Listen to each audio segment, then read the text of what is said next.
This is Campfire Audio's first foray into true wireless earbuds, and while there are some issues, overall, I would say it's a win for them.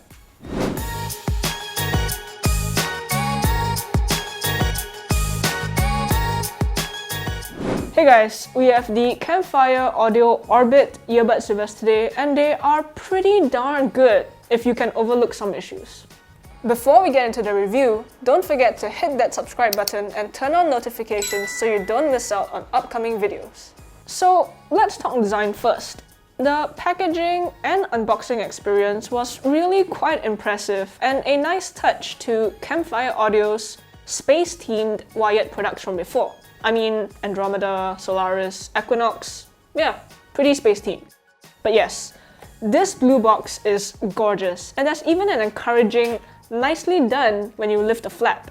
It's been a while since I've been complimented for unboxing a product, so that was fun.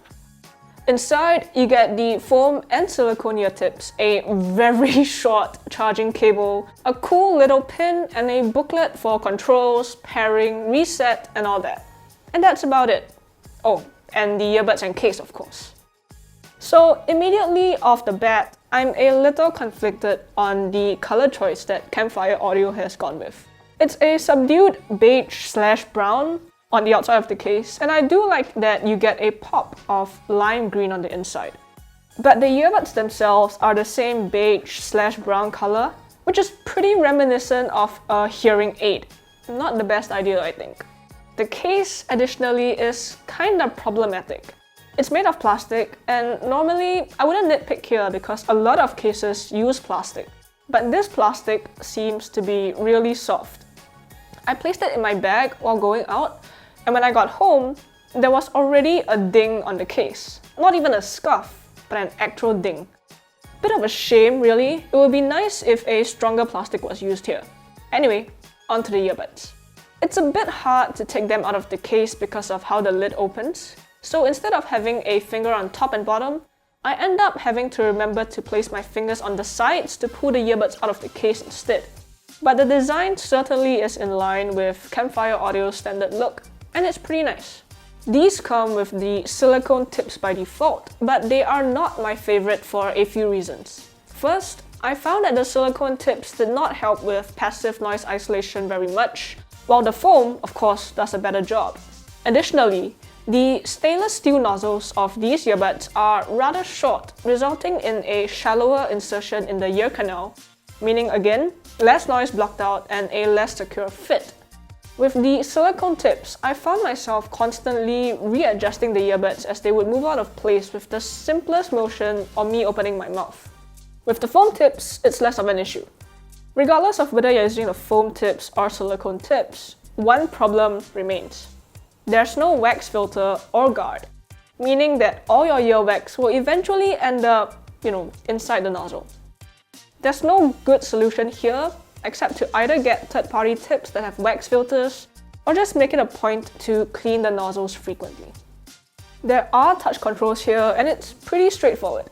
A single tap on either side controls play-pause, while on the left, a double tap skips tracks backwards. A triple tap pulls up the voice assistant, and a long tap and hold lowers the volume. On the right, a double tap skips tracks forwards, and a triple tap pulls up the voice assistant, while a long tap and hold raises the volume. In the Campfire Audio app, you are able to deactivate the touch controls, but not customize them, so that's a bit of a bummer. The app itself is also pretty sparse, with battery levels, firmware updates, and an EQ. The EQ is the weirdest part of the app by far. Instead of showing you or labeling the EQ presets by what they do, they are listed by number. After a bit of tinkering, I found that I preferred EQ 3 and 7, so yes. Honestly, I would recommend just doing your own EQ instead if you know what you would like to change. Unfortunately, these earbuds do not come with ANC, which means that you are left with just passive noise isolation. And with the stock silicone tips, it's not that great. So that's also part of the reason why I switched to the foam ones provided. There are also other features like auto pause and such that have been left out, which is a bit disappointing. These are running on Bluetooth 5.2 with SBC, AAC, and aptX support.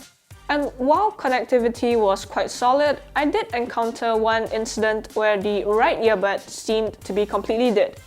This was solved by doing a factory reset, and I haven't encountered that problem again. So yeah, just something to note. Battery-wise, these are rated for 8.5 hours in the earbuds with an additional 30 hours in the case, and that's quite accurate. There is also wireless charging in the case, which is great. Mic quality is slightly below average in my opinion. There's noticeable compression in my voice, and it doesn't do well with wind and background noise. But now, we come to sound. Something that I noticed is that the earbuds actually get quite loud when paired with my iPhone. If you notice, my comfortable listening volume for these is actually 3 clicks above 0, which is very rare. Usually, I go to slightly under the midway mark, or around 40% of max volume. Anyway, that's a good sign for people who like to listen to their music loud. As for the sound signature, these are using a 10mm dynamic driver, and they actually quite remind me of the Campfire Audio Honeydew, which I've had the chance to listen to once briefly in the past. There's a pretty big emphasis on the bass, with a dip in the upper mids and a slight boost in the treble before it starts rolling off. I hesitate to call it a V-shaped signature because of the roll-off, but one thing that I can say for certain is that Campfire Audio is going for a fun, dynamic sounding TWS and not something more analytical. And it works, kinda. Most people don't really get true wireless earbuds for reference listening, and this works really well in the gym or just as a pair of general earbuds. Out of the box, you do get a bit of darkness in the mids and highs, although this is easily corrected via EQ, and I would absolutely recommend EQing these. I made sure to boost the treble a good amount to get the level of energy and air and sparkle that I personally prefer. And with EQ, these sound great. As expected from an audiophile brand, these are good musical earbuds. Don't expect superb detail retrieval or whatever out of these, but if you're looking for something to jam to, these are great. Soundstage-wise, it's above average I would say, with good left-right separation and layering. There's also a good amount of depth and spaciousness, so it doesn't feel too cramped. At $250 US or 379 Singapore dollars, it's kinda neither here nor there. For people who like the Campfire Audio sound and want to get a pair of true wireless earbuds for the convenience, this is great. For people who want other features, you'll probably have to pony up a bit more cash to get those features with an equivalent sound quality, I would say. So, if you can live without ANC and transparency and auto pause and all that, and you just want a fun pair of earbuds that are lively and slightly heavier on the bass, these are a good option. For a first try, Campfire Audio has done really well, but I'm waiting on ANC for the next version, please. Anyway, those are my thoughts on the Campfire Audio Orbit earbuds. If you guys have any comments or questions, leave them down below. Don't forget to subscribe to us and like this video. Till the next one, see you guys!